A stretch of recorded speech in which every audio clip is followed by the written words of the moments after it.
Outstanding.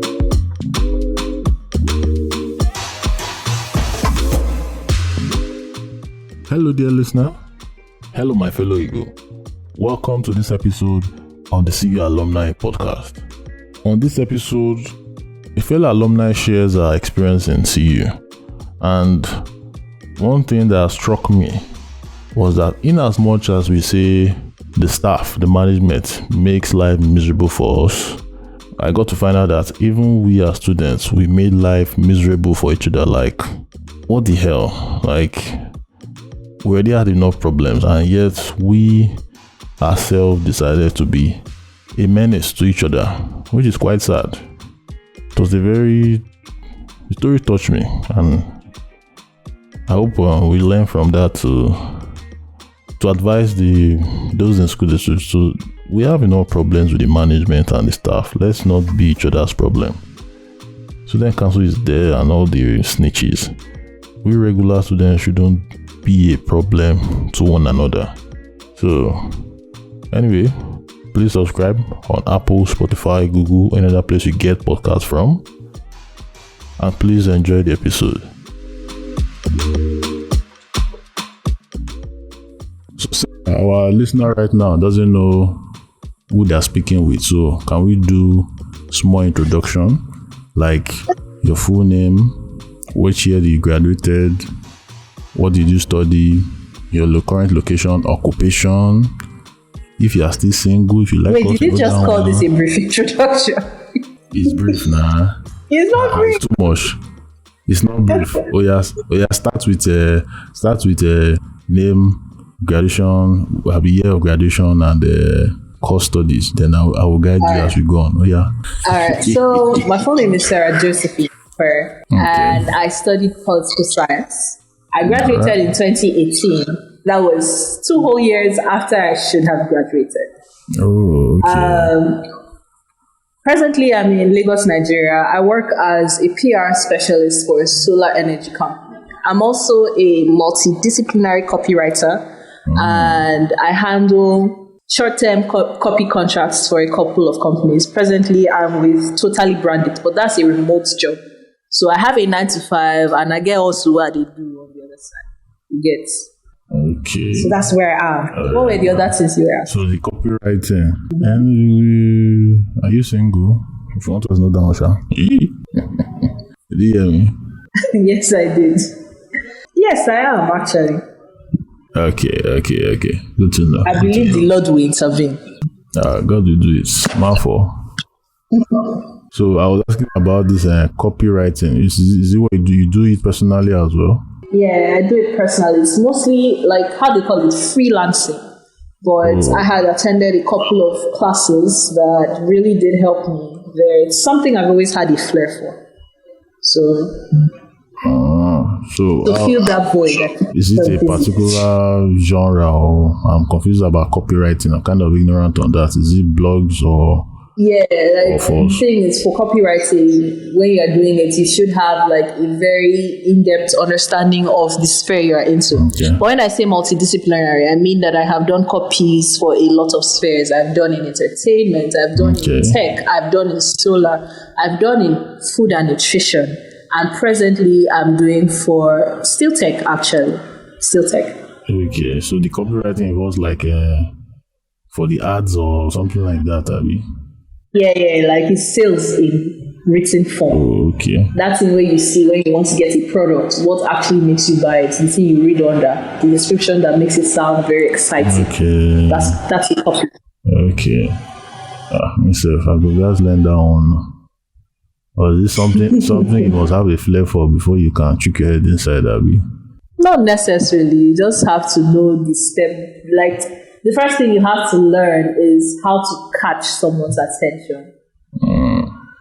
Like with written words. It's not necessarily, you don't need to be a writer. Most times people mistake it and feel like, I have to be a writer to be a copywriter. Yeah. Actually, no, you just have to know how to speak English and how to just play with words that will stop somebody. Most times people are looking for solutions. So if you put your copies to look like solutions, they most likely will stop to get the product. This is something small businesses need now. It's not just posting picture. Abina. No, it's not necessarily just the picture; it's the copy as well. Yeah, that really makes sense. I will look into that one. So let's travel back in time, back to the days of school. Of corporate That'll be small things. and compliance schemes. Did I PTSD? No, the funny thing is, as weird as it would sound, there came a time I actually started enjoying school.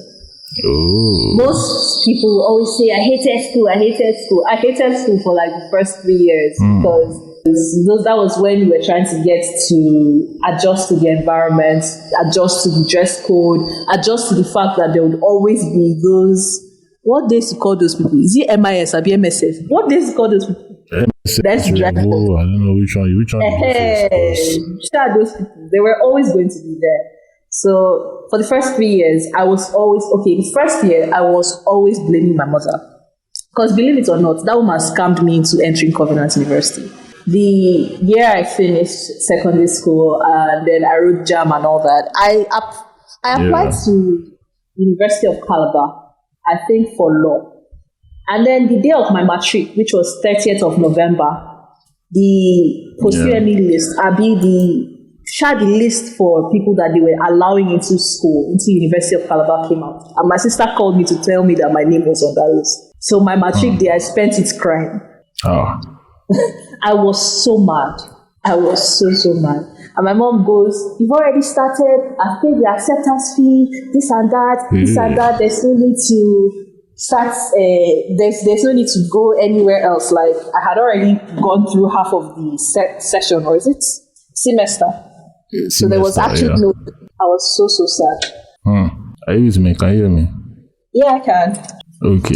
Okay, now, so you said the first 3 years were miserable. So let's start with the first miserable year. What exactly made you miserable? Now, after matriculation now. It was just adjusting to the system now. Thing is, even though you are certain that you are ready to like follow the rules and all that, there was always those issues and all of that. So it wasn't cool. I was just always feeling like my youth was being robbed from me. The truth is, in secondary school, you already have this idea of how things are going to be. I can't wait to leave school so that I can get to university and live my life. I have a younger cousin that feels like that. And the honest truth is, I just told my uncle and auntie, like, if you want this girl to be happy, you either prepare her, because they kept saying they wanted to send her to Covenant University. And I'm like, it's not just talk. You guys have to mentally prepare her. That means like actually slowing down a bit of her privileges, that thing of going out, just slow it down so that by the time she gets into Covenant, she doesn't feel that way. Yeah. I was very free even as a teenager. My mom would let me go to the movies, let me go to the mall, all of that. My parents are very, very liberal people. So getting into Covenant University was a real shock to me. And it took the first 2 years, actually. Aside that, I also had this agreement with my parents. Like, look, I'm getting into my youth. This is the time where I know you guys enjoyed your youth. You went out, you did what you liked. That was legal. Yeah.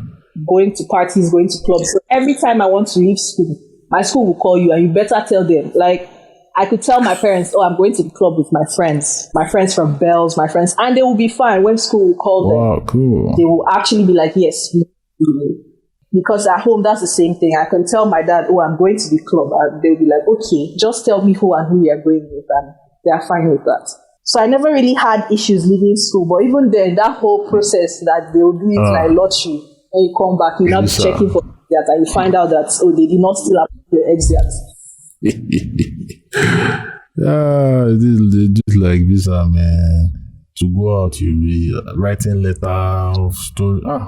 Or you be cutting your fingers. It's like real lottery. You see people jumping. They approved my exit. They approved your. How many days? Is it 2.5 days? Weekend. It must be back by Sunday. The big one. Okay, there was one that you do for a day, and then there was one you do for a week. Yes. It's funny how you forget all those things. Yeah, it's good. Time has gone. Like real life has settled. When you are doing Third Mainland Bridge. No, minus that, a lot of CU students, like I keep up with a few of my course mates and all that. most of them deliberately suppress those memories. And I'm like, well, if you look at it now, it's just a bit funny. It's not necessarily something that squeezes the life out of you. Our weekends, I don't know, Sha. People's experiences were different. It's part of why we started this podcast. So that, because everybody went to see you, but we express you in different ways. Different ways, yeah, actually, because reaction in different ways. Do you get? Yeah, most people I talk to always seem to have issues with what's it called, the management, or with the people that chaperoned us, or whatever it's called, porters, all those things. Yeah, I seem to have more problems with new students I did with management or any other set of people in power. I remember that when I first left CU, even on camp, presently I have a friend that I met in CU. Yeah. Like, I remember that when I left CU for the first year and then on camp, I was not very, very, how do I put it? Very, very happy to meet Covenant University students. Sometime in 2013, I had this experience with a couple of my classmates, actually. And I think the first thing I learned in Covenant University is that maybe because of how they are like boxed into a corner, you have to be a straight jacket, you have to do this right. Many of us learn to be very pretentious. And that's one thing I never learned to be. This is me. If you don't like it, sorry. Maybe I come off as excessive to other people. I realized that, well, while I was younger, I could be excessive and all those things. I had quite a lot of like friction with my course girls, and it degenerated into something terrible. Like, it had to get to management. Like, there were rumors around school. Like, that was a very, very trying time for me. And my support system really came from my mom. So that kind of defined how things went for me afterwards. I was very, very uptight after that. I wasn't so welcoming. And that kind, like, even after school, I managed to make a few friends during school time. But even after school, like, I meet somebody and I'm like, this person is a CU student, but I really don't want to mix with the person. It was during my NYSC. After NYSC, that, okay, it has happened. Okay. Yeah, there are people that just come off a different kind of way. And my major gripe was never really with management. Funny thing is, most of the people in management that people feared were the people I got along with the best. Oh, like who? Like who did we fear? You remember Fashino? Fashino, I heard the name. I'm not sure I was in school then. There was this lady that virtually every Covenant I think she terrorized people, Abby. Very tall, dark, stern-looking lady.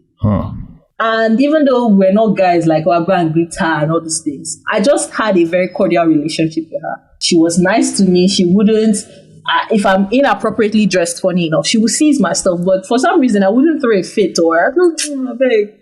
And the next day I see her, I greet her. She got to know my name. And she also really, really helped during that period where I had those issues with those girls. For some reason, she could see through it, and she kind of made sure that, like, no harm came to me. I was actually, like, as light as I make this thing sound, because it's something that happened how many years ago? Which year was that? It's 7-8 years ago. Like, 2014. As light as it sounded. I said like 2014-ish, 2013. Okay. 7 years ago. 8 years ago.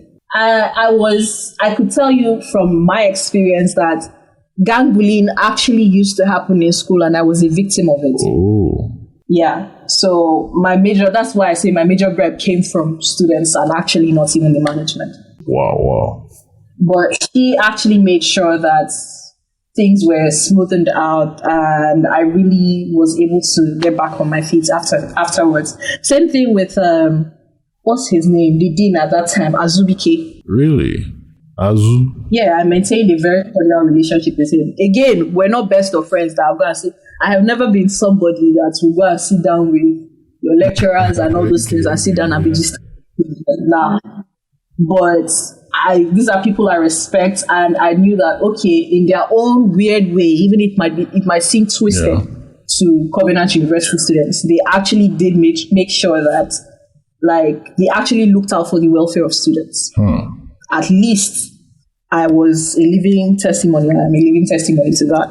It's really good to hear that, because all what I've heard from Azu is always terrorists. Oh no, he terrorist. Okay. But yeah, me, as in, it's even worse when he knows you.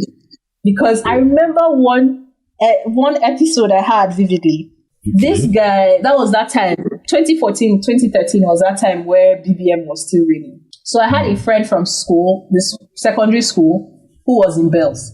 And then this guy probably was talking to her via chats. I don't know how I got into their conversation. So one night I'm walking to CAF. I can never forget because this was 1st of October. They were having variety night and I didn't want to go. So I was walking to CAF and he was right behind me. And he's trying to call my attention. And yeah, maybe I was a bit of a snob, but if I don't know you, I beg not they call me for nights. So I'm walking. I'm walking to CAF and then he stops me. He holds my hand. And then that's when Azu appears and tells us, get inside the bus. And I'm trying to be like, I don't know these guys. Get her. Anyway, we get into the bus. He has carried a couple of other people peering. Yeah. And then he leaves us in chapel. That was around 9. By then, everybody is coming out of chapel. He just leaves us there. Throughout the night, into the morning. He left us standing on that, what's it called? On the stage. From 9 p.m. to 4 a.m. the next morning. And guess what? The next morning, I was supposed to jog. CMC jogging. Oh my God. I did not know who to swear for that night. What did I do? I did not get the food I wanted to. There was a time you slept off, yeah? No. That night, they had to conduct this search, that thing they used to make student council do, where they'll just enter and raid people's rooms and bring out contraband. That was the night they said they found 75 dildos in one hostel like that. Blood of Jesus. That the thing went on Linda Keji's blog. I swear, I didn't hear of it too. I didn't hear. Well, where have you been? I don't know where I've been. Under a rock. So you see, hey, I didn't hear. It was so, I was so mad. In the end, me and the guy became friends, though, but that was after I had grilled him and that my friend. Like, why? Who sent you people? Hey. I ended up not jogging. As soon as I got into I missed class that entire day. I was already a class stabber, so it didn't make any difference. There is for you, well, aside that, I can actually confirm that these people, at least these two that I have mentioned, I knew for a fact that they were actually out for the welfare of students, even though they had their own weird ways of doing it. That's strange to hear. So you see why this whole thing seems you through people's eyes now. What's the Linda Keji story? I never heard of it. Are you serious? I've never heard of it if we didn't have this conversation. But there was always a time like we were always on our blog for one thing or the other. There was this girl, that went nude in a video, like I think within the first 3 years of when I was in CU, that's 100 level to my repeated second, like I repeated my second year. Okay. There was always something. You know, I think that was like 2014 to 20. Okay. I never did do. No, 2012 to 2014. Oh. There was always something. I was doing NYC and just started a new job. Or more. I was still ignorant of using the internet well. Or more, you were trying to just flush down all those memories. So anything we concern. I was totally out of it, man. No. I just got my job that time. So boys were just I didn't no wonder. Because if it's not like that happens today, Instagram for don't carry no time. Everybody for don't hear. Yes. So as a fellow stabber, how was your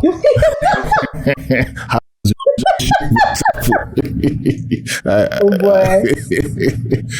I honestly, like, chapel was just not my thing. Why exactly? What was? I think after the whole issue I went through. Okay.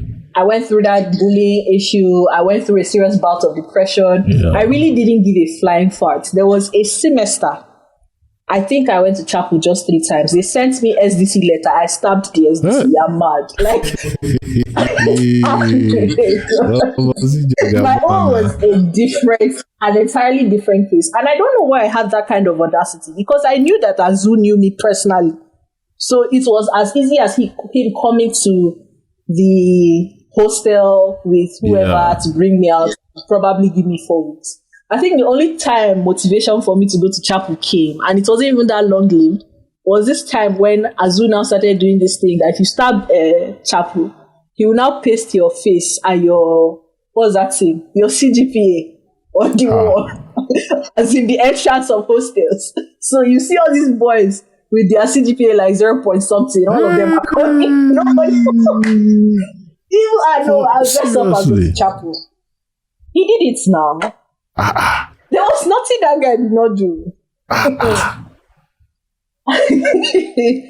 There are now some students that, okay, because of how proud they are, they will now start chapel because they have 4.4. So the rest of us, we know what our CGPA is, we come out, we respect ourselves and come Yeah,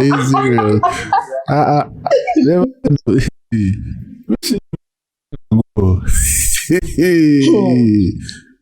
CGP display. Your face and your CGPA. So that you my CGPA. No, I paired up with all those very funny friends. You know that they don't used to miss chapel, so they'll come and wake you up. Like you go. No. Azu, man. Azu. That guy was creative. Very creative.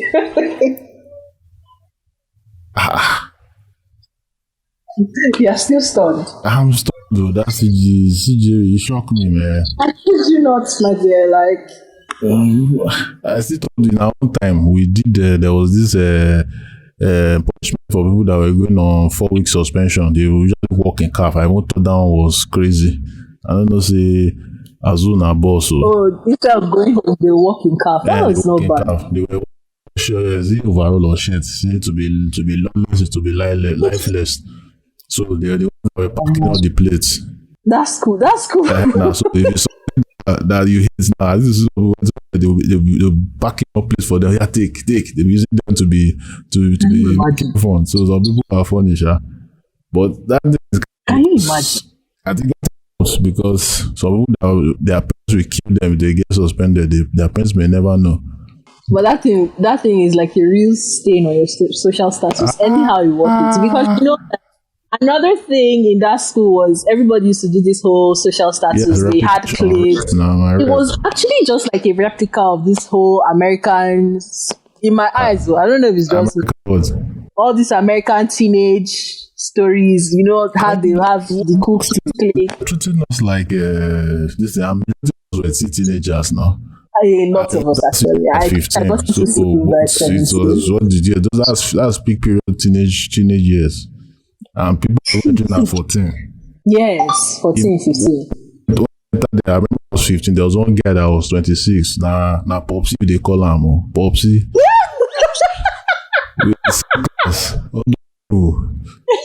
Popsy, was with respect because now Popsy don't see life. Oh my God, there was somebody like that in my time. What's the name of that guy? What's my friend talk? This guy. He actually became my friend, dude. Engineer Ike, yes. There was we used to call Engineer Ike. I think this was the gap, like was it over 20? As of the time I entered, I never knew his matric number. But I was hearing that his matric number was 07 or 06. Something like that. And then he used to throw his weight around a lot. And I did not understand why senior bros. I would be in university. And they do me like say we did secondary school. So it was remaining for him to tell somebody to lay their hands up and close his eyes. Remember that first time I met him? I was hurrying to LT. I can never forget all these things because we actually became good friends. Okay. At one point. I was hurrying to LT. I was in 200 level. Hurrying to LT. As normal, every other person had gone. But we were having that woman's class, Ovia's class. And that woman used to take attendance very personally. I still feel the course after everything. Anyways, I'm hurrying to LT, and then he's really strolling, and then he did not tuck in properly.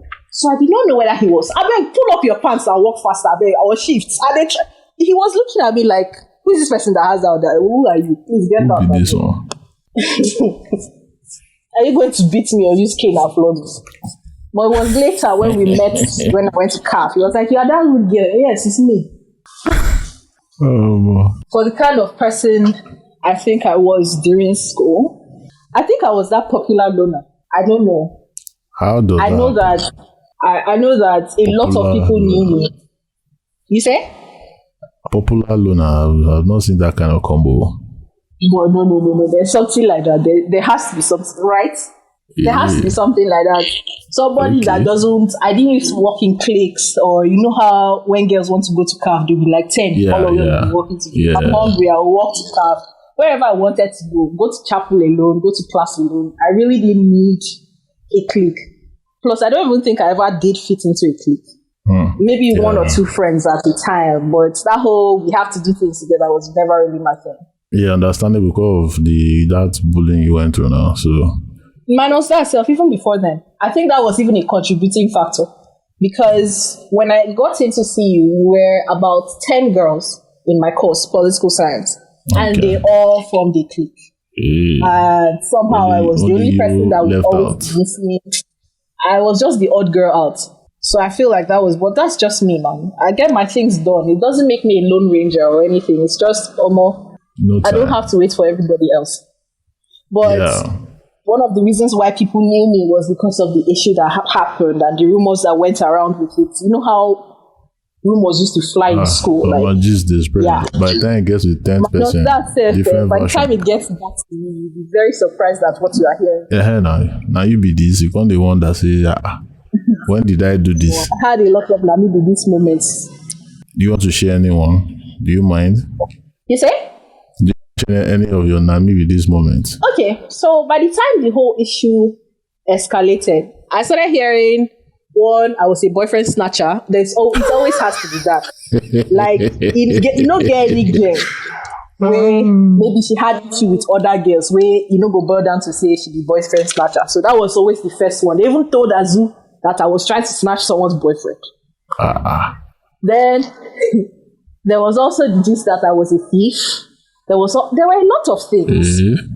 No, strangle person. That if one will be something you take. Funny thing is, I was not a fighter by the time I got into CU. I can actually applaud Covenant University. I was originally brought up in Port Harcourt.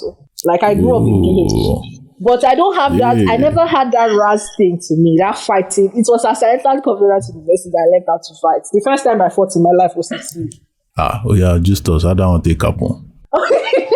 I don't even remember what happened. I don't even remember what happened. Was it Glasgow's fight or with mount?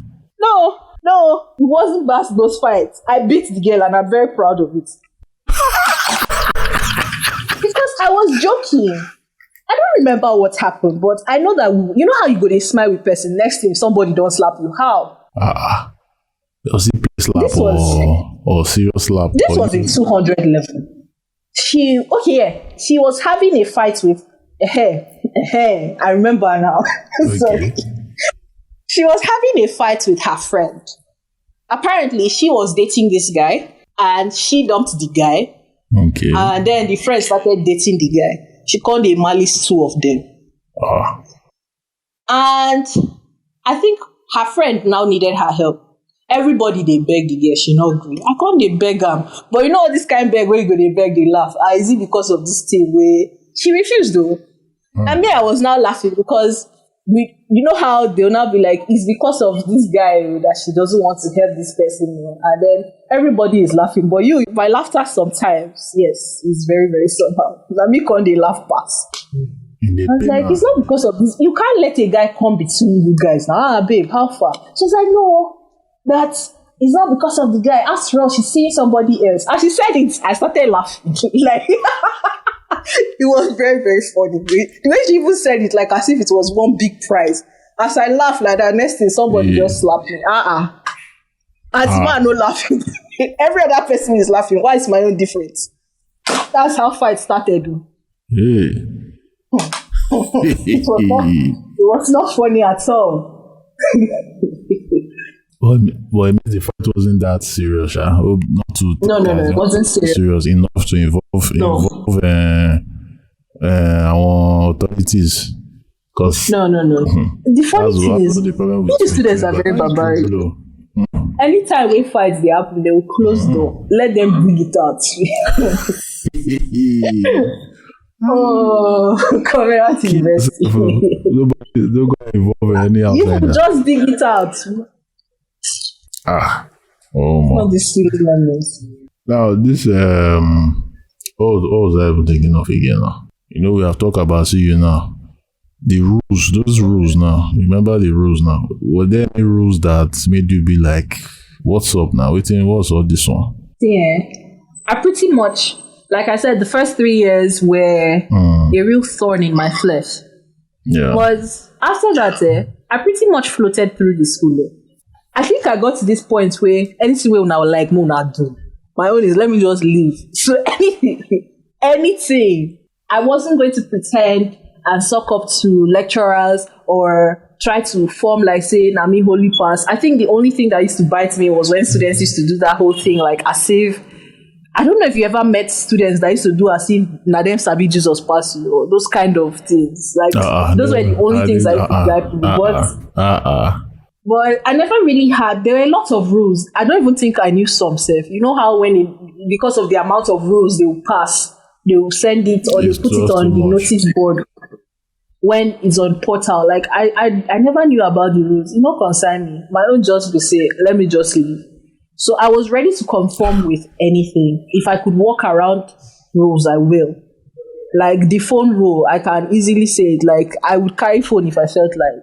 I think the only years I did not carry phone was my first year and my fourth year. And that was just because I didn't want... I think my fourth year I still even had phone safe. That was their business. Was there any time you were called to the phone? Yes. Those girls actually reported me to the authorities that I had phone. Like, they were actually as in aiming at getting me expelled. But when like... See, the stories that came out of it, there was even one time that they went to tell... You say? Now, top boyfriend matter, they won't expel you like this. The funny thing was, like, I don't even know what it was because I did not know anybody's boyfriend. I've always had that policy, even till today as a girl, that I do not know your boyfriends because I don't, as at that time, it was just like self-preservation. I don't want to know your boyfriend before you say I looked at him somehow. But as I'm an older person now, I don't think I need to know your boyfriend until people are ready to marry so that we'll go and buy a Shebi. Because you know how the dating scene is now. Today people are dating, tomorrow you are not. So I don't need to be knowing all those people. When you are ready to marry, call us. We'll come and wear a Shebi. That's all. This to expel you, man. That's... It was crazy. They reported at one point that my mother bribed a staff. Like, they implicated a lot of stuff. Bribe? Why you bribe? How does that make sense? I don't know. It was crazy. It was really crazy. Which school you go? That Covenant. My parents Covenant to a different version. Like, you know, virtually every other person they were running away from MSS and all those things. Me, I was running away from students 3/4 of the time. Students, hi. Wow. After that whole thing, the only people I kept up with were 2 students or 3. Okay. I had friends or acquaintances that I used to keep at arm's length. You ask for how far notes, all those kind of things. Yeah. But after then, like, I completely clamped up, and it took a lot of... I will tell you that when I started having that real walk with Christ, I didn't have that whole altar call thing in school. Okay. When you come into the real world and you start realizing that, okay, yes, these people were saying something very true. You actually need to have a real spiritual life and have an intimate relationship with God. I realized that when I started having this whole intimate relationship was when I realized that there were so many things that I had bottled up because of the experiences I had with people. People that, even if I wouldn't say, okay, these girls were my friends. I just really do not, at that time, I would not just see somebody and feel like, okay, because of envy or because I must have rubbed you off the wrong way and you refuse to talk about it. Like, I'm a very vocal person. If you hurt me, I will tell you. Yeah. If you speak to me a way I do not feel I should be spoken to, I will tell you. So for you people to just, okay, she looked at me this way, she did, why didn't you speak about it then? Yeah, exactly. Anyways, when I started to, there's no way you start that whole transformation in Christ that you will not realize there are a lot of things that are underlying that make you still have friction with people. I was so scared of people for the longest time and I did not realize it. Wow. Like, I would rather not. And people will be like, why? And I'll be like, that's just how I am. That's not just really how I am. This was what happened that I had thought I had gone past. But in reality, I had just built up this defense mechanism. That's deep. That's deep. That's deep, man. I'm feeling you. Anyways, in the end, you thank God that your eyes were open to these blind spots. Yeah. So, with all experience, is there a silver lining? Like, something positives you got from going to see you? Things you learned? Let me start. Okay. Most times, people will tell you, don't go to Covenant, it's a glorified secondary school. It's true. Yes. But I don't know what it is. When I got into the work scene, I don't know what they call it, labor force, Abi. You realize that going to Covenant actually sets you apart from other people. I'm not trying to brag. You can't. It's not like I graduated with awesome grades. Oh, you're not alone. I think 2-2 squad, yeah, please. That was another reason why I decided to really brush up on myself. But actually, going to Covenant University blinds you to the realities of how life is because you are in a small, secluded village. But I don't know whether it's the fact that maybe your parents have money. I don't know what it is. But you know that first part when you leave school, when you're done with NYSC, and you're applying to virtually every other job, and then you don't get it. But as soon as, first off, I rearranged my CV myself. I learned how to write CVs. And I think one of the first things you see is that I went to Covenant University. And after then, there was nobody that I worked with. I'll be like, you went to Covenant. And it just seems like maybe it's the privilege of hiring a rich man's child because they feel like anybody that went to Covenant is a rich man's child. That's the funny thing. They don't realize not everybody be a rich man for there. People struggle to pay school fees. So. But you know how much the school fees is. So I don't know, but I have noticed it like 3 or 4 interviews that I went for, and I actually got the role I was working towards. That's one of the things they acknowledge. You went to Covenant University. So it actually does set you apart. Now, if you went to see you and you went to see you, that is, you allowed the school to pass, maybe not the religious part of it, but you went there to learn. You went there to learn. You realize that there are a lot of things that you would be able to use, from the vocational skills that you went to learn to even the people skill, public speaking. I did public speaking, and it really helped me because at one point in my life, I was co-hosting at a radio station, and that was it. There was also this part where I was lecturing a few classes. You realize that the things that they teach you actually do come in handy. I remember some DLD classes, what's that thing? TTG classes that we did.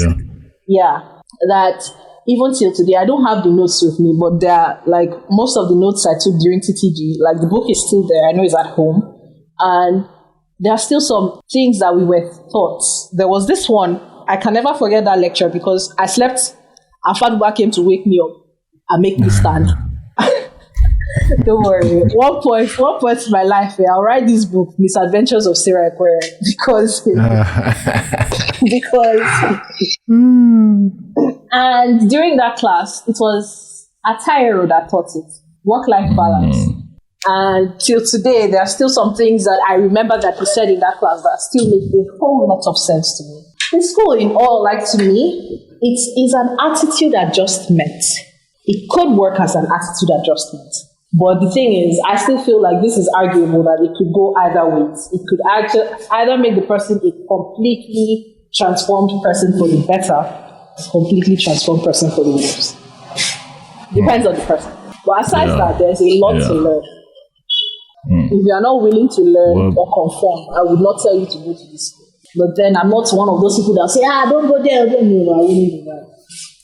I actually hold my school in very high regard. Beautiful. Very beautiful. So, can we find you online? See, online is a very strange place to be. But I'm mostly on Instagram because I handle a lot of accounts. Then on Twitter, no. Twitter is just a brutal place. No, I've never liked I've never liked Twitter. If you are working in Twitter, you carry your sword and your bazooka. So it's mostly Instagram for me. The other thing, TikTok, I don't get it. Now people will get it when they do that thing. TikTok, I never still learn that. I know first of all, you have a lot of data that you are not using. Then exactly. To be a viewer. You say? To be a TikTok viewer is not easy. But recently, I actually found out that some business accounts, and I would expect anybody listening to this that is running a business can look at using TikTok. Since I do a lot of social media management, I did find out that some business accounts are actually using TikTok for their business advertisement. And that's the major reason why Instagram is really emphasizing on using your Insta stories and your Insta reels. So if you're a business owner, you might want to put your brand on TikTok, but you just have to be really, really creative at it. Everything is learnable. It's the commitment and time to learn. Yeah. That is the wahala. And for me, I've not yet found commitment for TikTok. I've not found commitment for you since I don't know how to do all those moves. All those there. Like when I saw the BTS of how to make I was like a TikTok video. I was like, hey, see work. Think they are there to cool. This Jenny Frank, I they went to waste salutes for the year. Like, hey. Because when I saw that BTS, I understood what she goes through every day to make a video. And people are focused, but people don't understand that the girl they work hard do. Not a small thing. She was in school. Are you serious? Yeah, she has been doing it in school now. She has a lot of followers on TikTok now. I don't know how many hundreds of thousands. I know that she has a lot of followers on TikTok, but I didn't know. Yeah, no. She's in school. She don't tell her she don't do it again now. So TikTok, I hope I'm not too late when I'm ready. Good luck. Good luck. Some of us have already resigned. Like, we know there's no need. No, because as a marketer that you are, so if you're like copyright, you know that attention is the asset. Yeah. So whatever the attention is, that's where the money goes. Exactly. So you have to adjust. Something will come up better than TikTok. Yeah, the thing is, it's always best to pounce on these things as they come. So as time goes on, you're already verified, and now you rule the space. That's it now. Now this 2020 people really. That's when TikTok really. That lockdown. If I was a conspiracy theorist, I would say TikTok went to synthesize the coronavirus. Free that thing. I love the way your WhatsApp broadcasts to always bring one conspiracy theory. Something is about to happen. Conspiracy theory. The year 2020. That was what it was full of. That's the year of conspiracy now. Yeah. Well, it was good talking to you, Sarah. Thank you for having me. Thank you for coming. Okay, thank you for listening. Hope you have subscribed on Apple, Google, any other place, and enjoy your week. Take care.